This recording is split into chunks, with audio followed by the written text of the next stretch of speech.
కాంగ్రెస్ క్రమశిక్షణ కమిటీ నోటీసులకు పాలకుర్తి కాంగ్రెస్ నేతలు హరిప్రసాద్ కిషోర్ రెడ్డిలు వివరణ ఇచ్చారు. ఝాన్సీ రెడ్డి కారణంగా పాలకుర్తిలో కాంగ్రెస్ పార్టీ పరిస్థితి అధ్వాన్నంగా మారిందంటున్నారు. పాలకుర్తి ఎమ్మెల్యే యశస్విని రెడ్డితో తమకు ఎలాంటి విభేదాలు లేవన్నారు హరిప్రసాద్. తమను పార్టీ నుంచి సస్పెండ్ చేయమన్న ఝాన్సీ రెడ్డి ప్రవర్తనను ఖండిస్తున్నామన్నారు. ఝాన్సీ రెడ్డి వల్ల పాలకుర్తిలో కాంగ్రెస్ పార్టీకి నష్టం జరుగుతుందని తెలిపారు. సర్పంచ్ ఎన్నికల్లో ఝాన్సీ రెడ్డి టికెట్లు అమ్ముకుంటున్నారంటూ పాలకుర్తి కాంగ్రెస్ నేతలతో మా ప్రతినిధి రానా ఫేస్ టు ఫేస్. పాలకుర్తి నియోజకవర్గ పంచాయతీ కాంగ్రెస్ పార్టీలో హాట్ టాపిక్గా మారింది. ఎమ్మెల్యే వర్సెస్ అలాగే కాంగ్రెస్ పార్టీకి సంబంధించిన సీనియర్ నేతలు. ఈ పంచాయతీ ఇప్పుడు క్రమశిక్షణ సంఘం వరకు కూడా వచ్చింది. దాదాపు ఒకరిపై ఒకరు ఫిర్యాదులు కూడా చేసుకోవడం సందర్భం. ఇవాళ గాంధీ భవన్కి ఎమ్మెల్యేకి సంబంధించినటువంటి ఝాన్సీ రెడ్డి కానీ అలాగే యశస్విని రెడ్డి కూడా వీళ్ళిద్దరు కూడా వచ్చారు.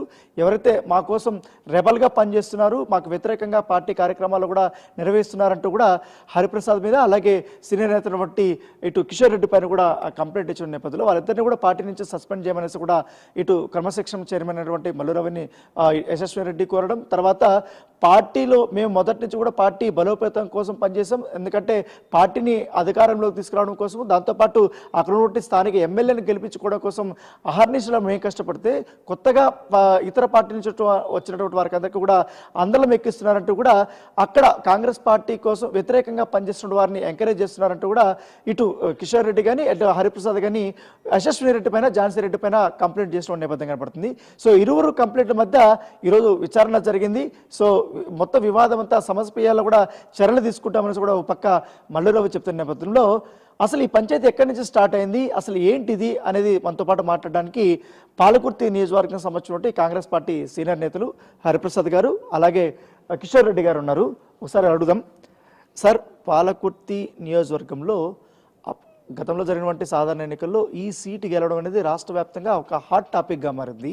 ఇంకోటి మీరు పార్టీలోకి రావడము, తర్వాత మీరు చాలామందిని పార్టీలో జాయిన్ చేయడము ఒక బలాన్ని తీసుకొచ్చింది. సో అంత బలం ఉన్నటువంటి నాయకుల మధ్య ఎందుకు అంత విభేదాలు రావాల్సి వచ్చింది? ఎక్కడ మీకు ఝాన్సీ రెడ్డి మధ్య కానీ అలాగే యశస్విని రెడ్డి మధ్య కానీ గ్యాప్ ఎందుకు వచ్చింది? మాకు యశస్విని రెడ్డి గారితో ఇక్కడ విభేదాలు లేవండి. ఝాన్సీ రెడ్డి గారితో కూడా వ్యక్తిగత విభేదాలు ఏం లేవు. ఓకే, ఝాన్సీ రెడ్డి గారి ప్రవర్తన ఖండిస్తూ ఉన్నాం. ఝాన్సీ రెడ్డి గారు 2023 అక్టోబర్లో నా దగ్గరకు వచ్చి నాకు రాఖీ కట్టి పార్టీలో కలిసిపోదాం రా తమ్ముడు అని అడిగిన రోజుకును నవంబర్ 29 తారీఖు రిజల్ట్ వచ్చినాకలో ఝాన్సీ రెడ్డిలో మార్పు వచ్చింది. ఈ ఎమ్మెల్యే పదవి అనేది ఝాన్సీ రెడ్డి గారు ఒక ముఖ్యమంత్రి పదవి కంటే ఎక్కువ ఫీల్ అవుతూ ఉన్నారు ఆమె కోడలకు వస్తే.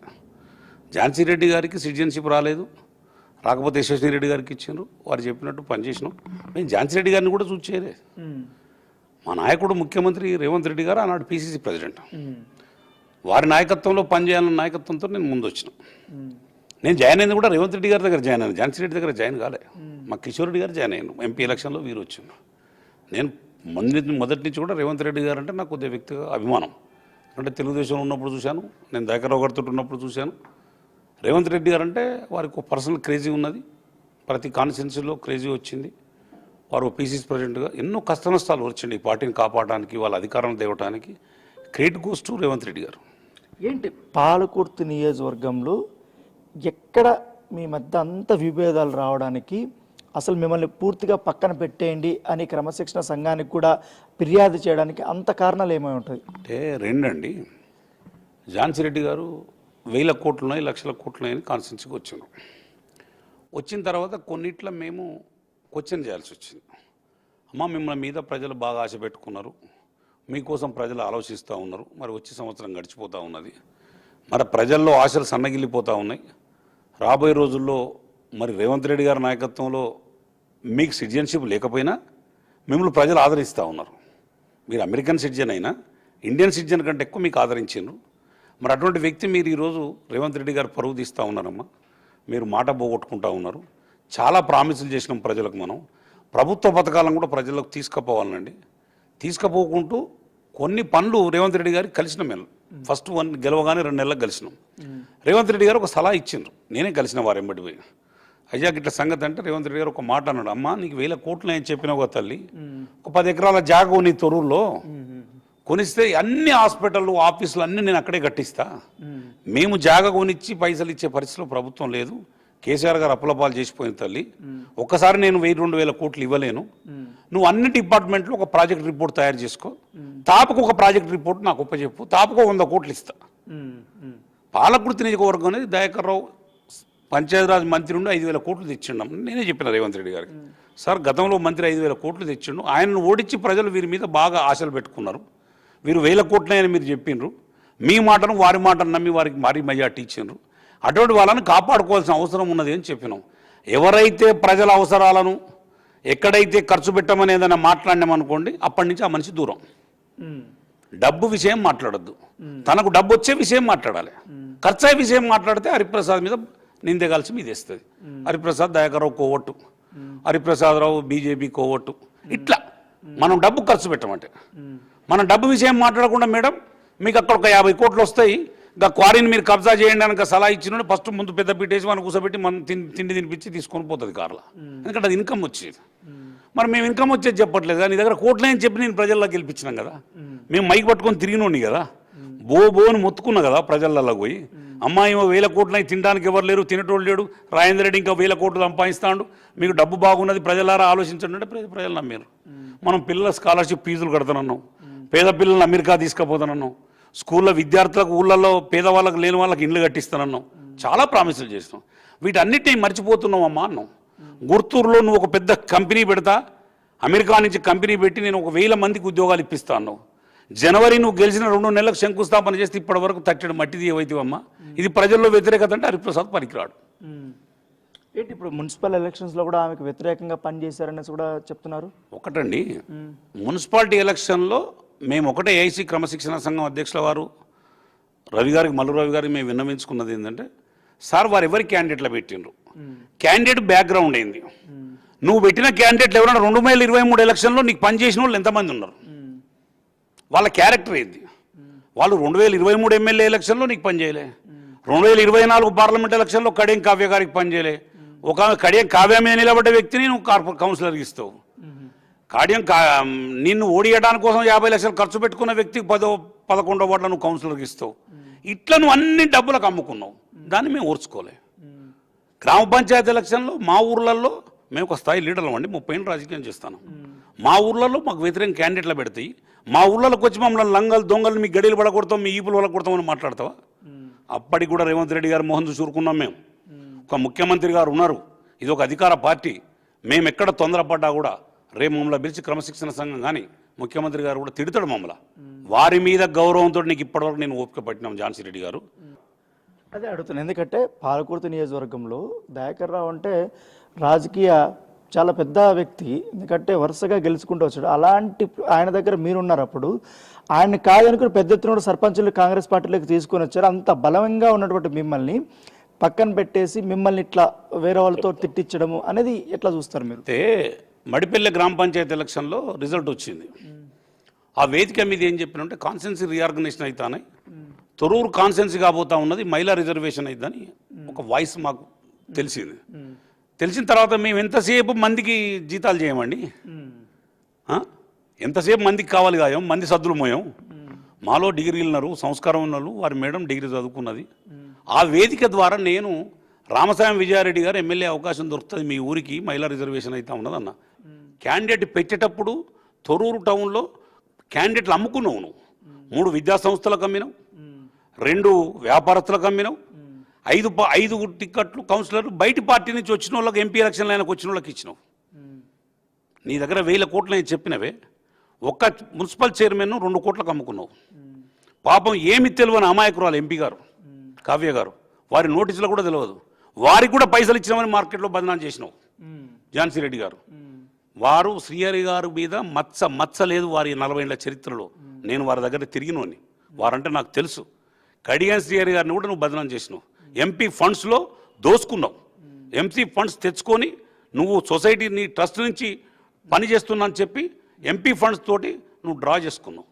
అయినా మేము మాట్లాడలే. ఈరోజు ఎందుకు మాట్లాడాల్సి వస్తుందంటే, మమ్మల్ని సస్పెండ్ చేయమనే నైతిక హక్కు ఝాన్సీ రెడ్డికి లేదు, ఫస్ట్ యశస్విని రెడ్డి కూడా లేదు. నీ చరిత్ర ఏంది, బ్యాక్గ్రౌండ్ పార్టీకి, నీ కోడ్ నీ సర్వీస్ ఏంది? ఒక ఎమ్మెల్యేగా నేను గౌరవిస్తాను. మేము ఓటేసినాం, మా ప్రజలు ఓట్లేసినట్టు గెలిపించుకున్నాం కాబట్టి వారిని గౌరవిస్తాను. ఈ రోజు వరకు కూడా నేను యశస్వి రెడ్డి గారిని ఇక్కడ మాట్లాడలే. మా ఎమ్మెల్యే కాబట్టి మేము ఓటేసినాం కాబట్టి 5 సంవత్సరాలు భరించాలి. ఆమె మాకు పని చేసినా చేయకున్నా, మా గ్రామాల ఇండ్లు ఇచ్చినా ఇయ్యకున్నా, మాకు వ్యతిరేకులను తయారు చేసిన గ్రూపులు తయారు చేసిన, నిన్ను ఓడియటానికి కాంట్రాక్టర్లు డబ్బులు ఖర్చు పెట్టిన కాంట్రాక్టర్లు ఇవాళ నీ ఎంబటి తివాచీలు వేసుకొని తిరుగుతూ ఉన్నారు ఝాన్సీ రెడ్డి గారు. నేను అందుకనే చెప్తా ఉన్నా, రాబోయే రోజుల్లో ఇంటెలిజెన్స్ వ్యవస్థ ఉన్నది. నేను ముఖ్యమంత్రి గారిని, పిసిసి ప్రెసిడెంట్ గారిని చేతులెత్తి దండం పెట్టి చెప్తా ఉన్నా, కాంగ్రెస్ పార్టీ నష్టపోతా ఉన్నది. దయచేసి ఒక్కసారి పునరాలోచించండి. ఝాన్సీ రెడ్డికి నాకేం వ్యక్తిగత పంచాయతీ లేవు, ఆమె అమెరికాలో పోయి నాకు ఆస్తి పంచాయతీ లేదు, ఆమెకు నాకు సోమవారం తూరులో ఆస్తి పంచాయతీ లేదు. ఝాన్సీ రెడ్డి అనే వ్యక్తితోటి కాంగ్రెస్ పార్టీ భూస్థాపితం కాబోతా ఉన్నది. అది బాధపడతా ఉన్నాం. మేము టీఆర్ఎస్ నుంచి వదిలిపెట్టినాం, మళ్ళీ మేము టీఆర్ఎస్లోకి పోవాలన్నప్పుడు మాకు కొద్దిగా అడ్డం వస్తుంది. ఎంతసేపు మమ్మల్ని కోవటం చూపెడతా ఉన్నావు, కోవటం చూపెట్టి నువ్వు ముద్దరేస్తూ ఉన్నావు, ఆ ముద్దరేసి నీ పబ్బం గడుపుకుంటా ఉన్నావు. ఇప్పటికి కూడా చెప్తా ఉన్నావు, కాంగ్రెస్ పార్టీని కాపాడాలనే లక్ష్యంతో పనిచేస్తూ ఉన్నావు ఝాన్సీ రెడ్డి గారు. కాంగ్రెస్ పార్టీను పోతే నాతోటే కాంగ్రెస్ పోవాలి, నేను మళ్ళీ దయాకర్రావుకి ఇచ్చిపోవాలని ఝాన్సీ రెడ్డి చూస్తూ ఉన్నది. ఝాన్సీ రెడ్డి దయాకర్రావు ఒకటి. పంచాయతీరాజ్ ఎలక్షన్లో ఉదాహరణ చెప్తా, నా పక్క ఊరిలో టీఆర్ఎస్ కాంగ్రెస్ ఒకటైంది. ఒక సర్పంచ్ టీఆర్ఎస్ సర్పంచ్కి ఈమె ఝాన్సీ రెడ్డి కాంగ్రెస్ సపోర్ట్ చేసింది. హరిప్రసాద్ కాంగ్రెస్ మనిషి మీద ఝాన్సీ రెడ్డి కాంగ్రెస్ మనిషి సపోర్ట్ చేసింది. చేసినప్పుడు నువ్వు దయాకర్రావు ఒకటా, నేను దయాకర్రావు ఒకటా? పునరాలోచించుకో ఒకసారి. నువ్వు మమ్మల్ని కోవట్టని చెప్పి క్రమశిక్షణ సంఘానికి ఇచ్చినావు. ఏమి ఇచ్చినావు? మేము వీడియోలు ఇచ్చినావు, మ్యాన్ప్లేట్ చేస్తున్నావు మా వీడియోలను. నాంపల్లికి పోయి 500 పడితే నీ వీడియో కూడా మ్యాన్ప్లేట్ చేయిస్తా నేను. చేసి తీసుకొచ్చి నువ్వు అందరికి తిట్టినట్టు పెడతా, నేను కార్గిని కూడా తిట్టినట్టు పెడతా. రేవంత్ రెడ్డి గారు పరువు తీయడానికి అక్కడొక్కడక్కడో ఇటువంటి తయారయ్యారు.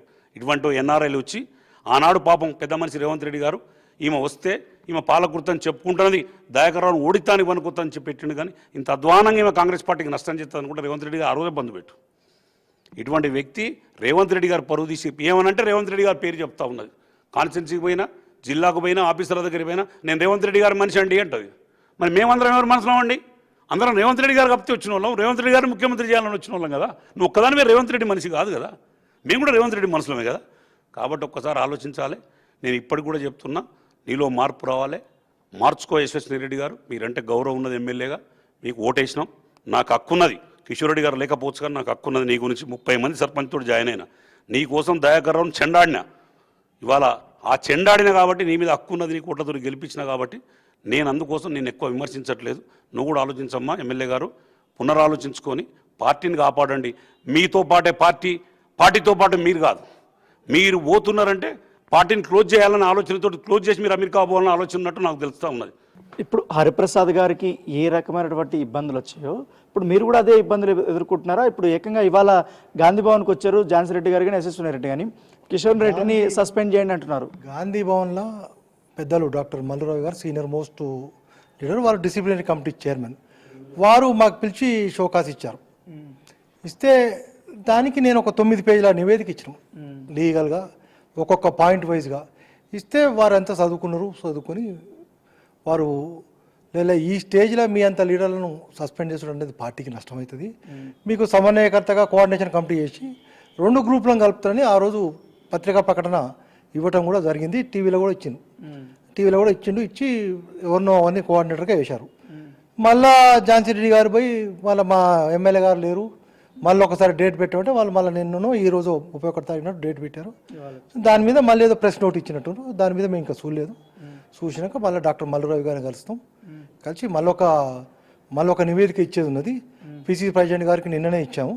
మళ్ళీ మీనాక్షి నటరాజన్ గారికి మల్లురావు గారికి మళ్ళీ ఒక 11 పేజీల నివేదిక తయారు చేసినాం, టోటల్ కాన్స్టిట్యున్సీ. దాని మీద కూడా నివేదిక ఇస్తాం అతి తొందరలోనే. మీనాక్షి నటరాజన్ గారిని, పిసిసి ప్రెసిడెంట్ గారిని, మల్లురావు గారికి మళ్ళీ ఒక నివేదిక ఇస్తాం.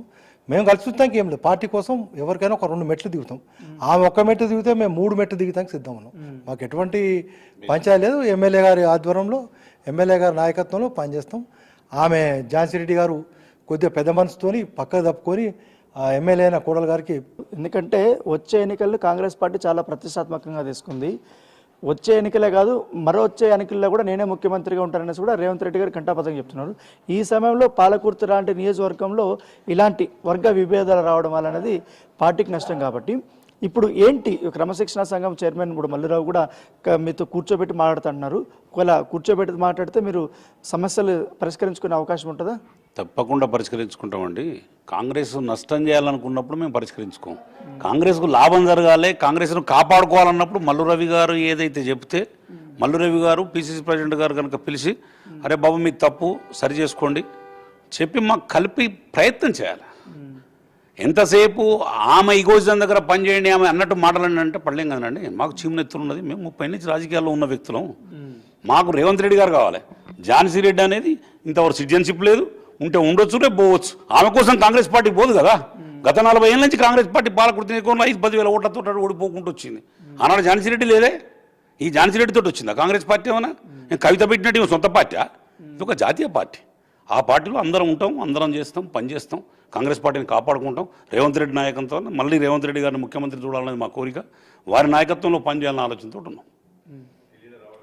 సో ఇది పాలకుర్తి నియోజకవర్గంలో పంచాయతీని మేము తెగబెట్టుకోవడానికి మేము రెడీగా ఉన్నాము. దాంతోపాటు మల్లిరావు కానీ పిసిసి ప్రెసిడెంట్ కానీ వీళ్ళందరూ కూడా ఖచ్చితంగా వాళ్ళు కూర్చోబెట్టి మాట్లాడితే మాత్రం ఖచ్చితంగా మాకు ఇబ్బంది లేకుండా, ఎందుకంటే కాంగ్రెస్ పార్టీ కోసం మేము కూడా కష్టపడతాం కాబట్టి అదే రీతిలో కూడా ఇక మీదట కూడా మేము బలోపేతం కోసమే మేము కష్టపడుతూ ఎక్కడా కూడా మేము పార్టీ కోసం వ్యతిరేక కార్యక్రమాలు చేయమనేసి కూడా హరిప్రసాద్ కానీ అలాగే కిషోర్ రెడ్డి కానీ కూడా వాళ్ళు చెప్తున్నారు. కాకపోతే పాలకుర్తి నియోజకవర్గంలో ఝాన్సీ రెడ్డి యొక్క పెత్తనం తగ్గించి స్థానిక ఎమ్మెల్యే అయినటువంటి యశస్విని రెడ్డికి బాధ్యతలు ఆమె కొంచెం ఫ్రీగా వెళ్ళడానికి, ప్రజల్ని కలవడానికి ఆమెకు పూర్తి స్థాయి స్వేచ్ఛ ఇస్తే మాత్రం బాగుంటుంది. దాంతోపాటు అక్కడ ఉన్నటువంటి నాయకులందరినీ కూడా, కార్యకర్తలంతా కూడా దగ్గరకు తీర్చుకుంటే మాత్రం ఖచ్చితంగా వచ్చే ఎలక్షన్స్లో చాలా బలంగా కూడా కాంగ్రెస్ పార్టీ ఉండబోతే మరొకసారి గెలవడానికి ఉంటుంది. సో ఇలా కాకుండా వర్గ విభేదాలకు వెళ్ళి కొత్తగా వచ్చినటువంటి వారికి అందరికీ కూడా గత ఎన్నికల్లో కాంగ్రెస్ పార్టీ ఓటమికి పాల్పడినటువంటి వాళ్ళందరూ, వారి కోసం పనిచేసిన వాళ్ళందరూ, ఎర్రబల్లి దయాకర్ రావు దగ్గర పనిచేసిన వాళ్ళందరినీ ఇప్పుడు కూర్చోబెట్టుకొని